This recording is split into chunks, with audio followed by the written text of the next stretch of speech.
Tonight on Connecticut's news station, a mayoral announcement in West Haven. Sometimes there is a time to go. Mayor Nancy Rossi explains why she's not seeking re-election. Plus, trash trains. The Railroad Museum of New England picking up the pieces after being hit by vandals. Warm out there today, but we are just getting started. It is really going to feel like summer outside tomorrow. Will this stick around into the weekend? Your full forecast coming up. And calls for early voting funding. Why officials say more money's needed for equal access. Breaking news now on Fox 61, Connecticut's news station.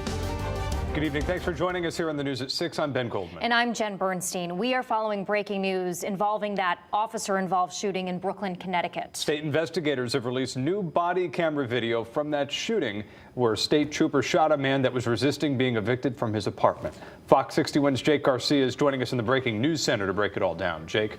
Well, Ben and Jen, that video was released by the Office of the Inspector General just 2 days after the shooting in eastern Connecticut.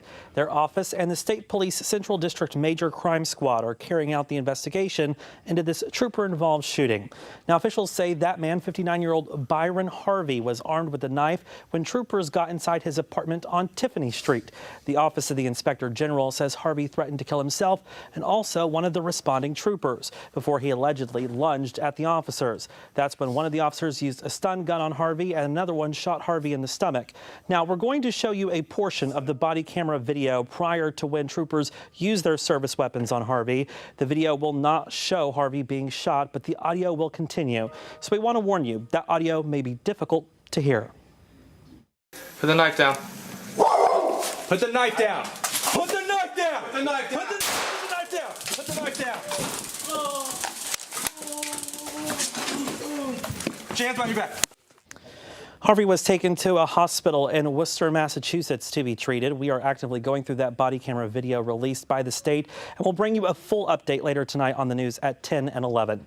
In the Breaking News Center, Jake Garcia, Fox 61, Connecticut's news station. Jake, thank you. We're also following more breaking news here. We finally received the full report in the deadly crash that killed former State Representative Quentin Williams. Yeah, that report is just over 300 pages, and Fox 61's Samaya Hernandez joins us in studio with the update for us. So, Samaya, what can you tell us? Yeah, Jen and Ben, we requested this report yesterday from state police after House Speaker Matt Ritter alerted his Democratic colleagues that the report may indicate that Representative Williams was also driving under the influence. Rep. Williams was on his way home from Governor Ned Lamont's inaugural ball in the early morning of January 5th when he was struck head-on by a wrong-way driver, and that was on Route 9 South in Cromwell. The driver was also killed. The new report obtained by Fox 61 reveals that the driver had a blood alcohol level nearly twice the legal limit of 0.08 and had THC, the active ingredient in marijuana, in her system at the time of the crash. The report also adds Rep. Williams had nearly twice the legal amount in his system of THC and amphetamines. But Representative Williams' wife provided a sworn statement to police saying that Williams took his prescribed ADHD medication that morning, and that was the reason for the amphetamine.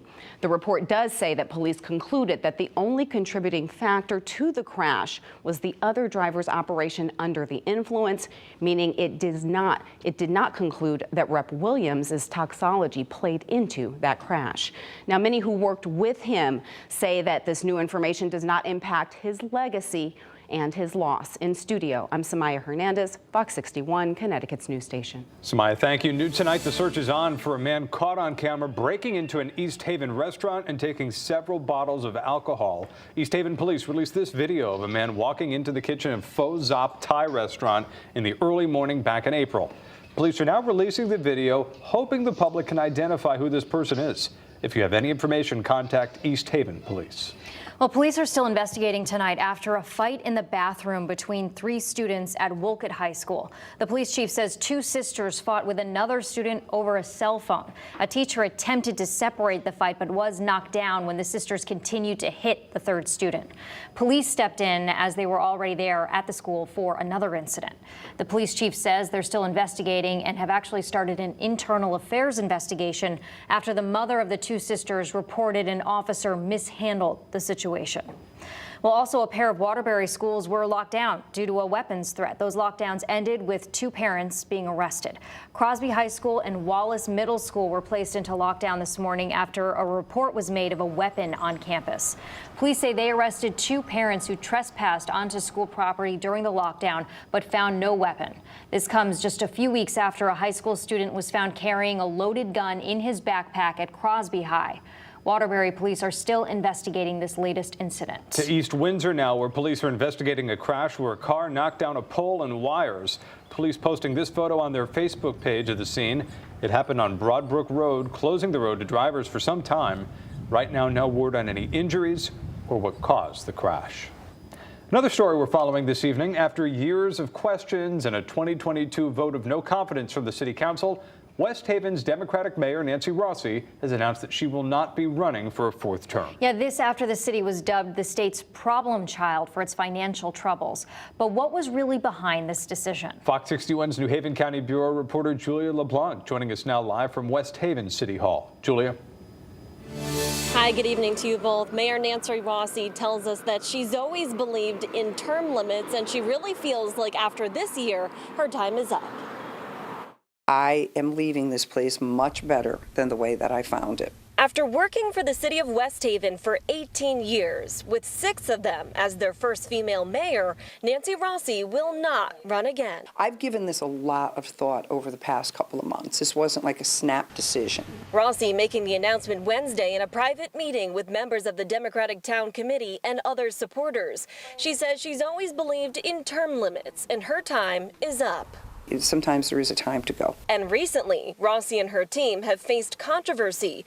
In October of 2021, former state representative Michael DeMassa, who also worked part-time for the city, was arrested and charged for stealing more than $1 million in COVID relief money from West Haven. I hate when everybody, blames everyone for this. It's not everyone's fault. It's the 4 people who did the stealing. That's whose fault it is. The city has also been under fire for its finances. Since 2017, they've been under the watchful eye of MARB, the Municipal Accountability Review Board. But last year, the city was bumped up to Tier 4, the highest level of MARB monitoring. But we're on the brink of state takeover, and it took that for them to get cooperation from the administration. Ed O'Brien is the former Democratic mayor of West Haven, beat out by Rossi in 2017. He's on the path to running again and was waiting for this announcement. I think it's for the best. As for the next mayor, I hope that the next person, whoever it is, will embrace it and also continue the work that we have started to correct the situation here. Now, Rossi says she will continue on as mayor until she is replaced, of course, by the next election. And then she says she'll enjoy retirement with her husband. The Democratic Town Committee will be interviewing candidates to find her replacement before they come up with their nomination at their convention in July. We are live here in West Haven. Julia LeBlanc, Fox 61, Connecticut's news station.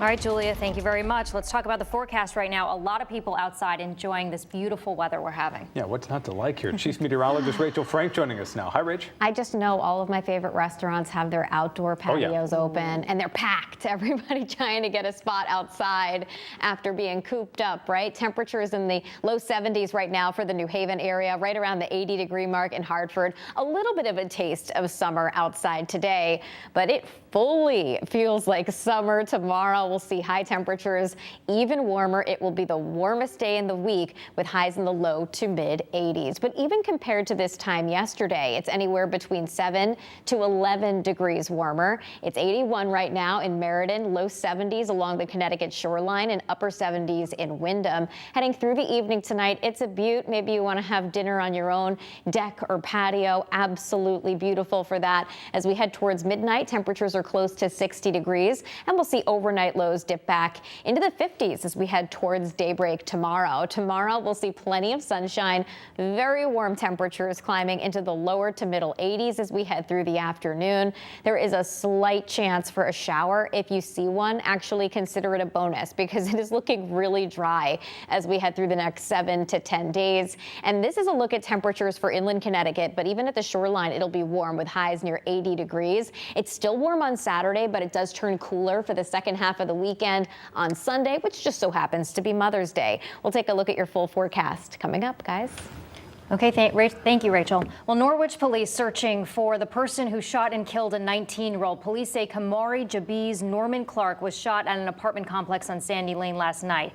He was taken to the hospital where he later died. Police believe this was a targeted attack. Police are still looking for the person responsible for the shooting. The person of interest is 19-year-old Stankovic Fabre.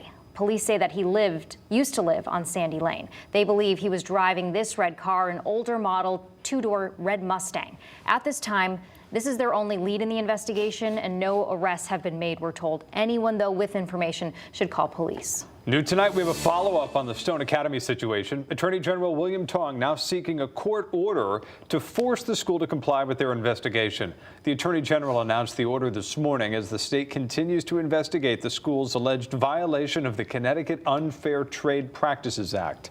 The investigation was launched into the school back in February after the school shut down.